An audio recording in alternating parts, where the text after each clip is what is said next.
आणि आता मी ह्या विषयावर का बोलणार नाही, तर आता ही प्रकरण न्यायप्रविष्ट झालेलं आहे. जबाब असतील त्या जबाबामध्ये तुम्ही पाहिलं असेल की एक कराड नावाचे व्यक्तीचं देखील नाव आहे, ते सुग्रीव कराड असं नाव आहे. कोण आहे तो व्यक्ती आणि काय खरं आहे त्याच्यामागचं? आता एवढ्या दिवस तुम्ही मला जे मागच्या 3.25 महिन्यापासून जे मला तुम्ही सांभाळलं आहे, जे एकदम चोखपणे तुम्ही भूमिका पार पाडली प्रसारमाध्यमांनी, सगळ्या पत्रकार बंधूंनी, खरं तर तुमचं देखील जे कुटुंब, जे समाज, सर्व जाती धर्मातील लोक सगळे रस्त्यावर येऊन ज्या पद्धतीनं न्याय मागत होते, त्याचाच एक महत्त्वाचा भाग तुम्ही होतात.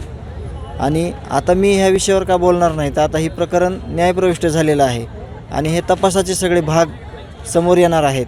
त्याच्यामुळं आता काय काय समोर येणार आहे त्याच्यापेक्षा आपल्याला त्याच्यावर जे काही सरकारी वकील आहेत ते कशा पद्धतीनं आपली बाजू मांडत आहेत आणि ह्यांना कसं लवकरात लवकर फाशीवर नेत आहेत हे आपल्याला बघणं खूप महत्त्वाचं आहे.